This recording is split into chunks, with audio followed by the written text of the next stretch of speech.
apo zonës Osmani. Po nuk ka asnjë dilemë, domethënë gjykata kushtetuese nëpërmjet atë gjykimit të sotëm anuloi dekretin e presidentës mbi shpërndarjen e kuvendit duke e gjetur në kundërshtim me kushtetutën dhe natyrisht e funksionalizoi kuvendin duke rikthyer aty ku ishte ndërprerë nga ky dekret antikushtetues dhe gjithsesi ofroi këtë periudhën 34 ditësh që kuvendi të përpiqet dhe deputetët e kanë edhe hapësirën edhe kohën në dispozicion për të gjetur një zgjidhje dhe për t'i dhënë vendit president. Domethënë nuk ka hapësirë për të interpretime, domethënë dekreti ose ishte në ose ishte bar ose ishte zë, ose ishte në përputhje me kushtetutën, rrjedhimisht do të kishim kuvend të shpërndar, ose është në kundërshtim me kushtetutën siç u konstatuar, rrjedhimisht kuvendi i rikthehet të funksioneve të tij, domethënë nuk ka asnjë dilemë.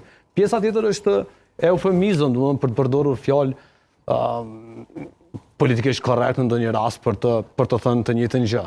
Ndërkohë që reagimi i presidentës thotë se ajo ka konstatuar vendimi i gjykatës kushtetuese që ajo ka kryer detyrimin kushtetues, nuk e ka shpallur shkelje kushtetuese dhe se nëse nuk do vepronte me një forme do të ishte e dëmshme për sa i takon ecurisë dhe e ka përcaktuar dhe e ka qartësuar situatën që sipas reagimit të presidentës i bie që presidenti ka patur në drejt. Besoj e pat këtë reagim. Jo, nuk e kam parë, por A ta lexoj? Nuk keni nevojë, sinqerisht në kuptimin se ju e dini që unë jam profesionist, flas me fakte.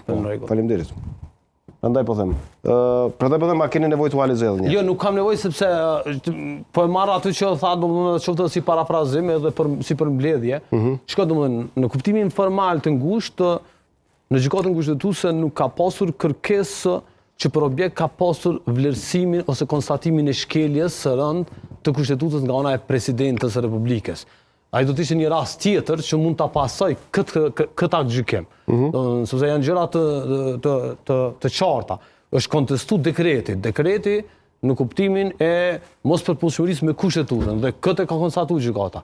Është çështje tjetër, sepse edhe kur bëhet fjalë për shkelje të kushtetues nga ana e presidentit të Republikës, ai është një rast që e pason një rast paraprak nga ana e gjykatës, domethënë. Prandaj domethënë nuk i ka pasur për shqyrtim gjykata të vlerësoj ose jo sa bëhet fjalë për shkelje të kushtetues të rënd apo të lehtë nga ana e presidentit apo presidentës, që do të pasonte pasaj eventualisht në një rast tjetër me procedurë të shkarkimit, sepse kushtetuta e parashek kur presidenti bën shkelje të rënd të kushtetues që pason procedura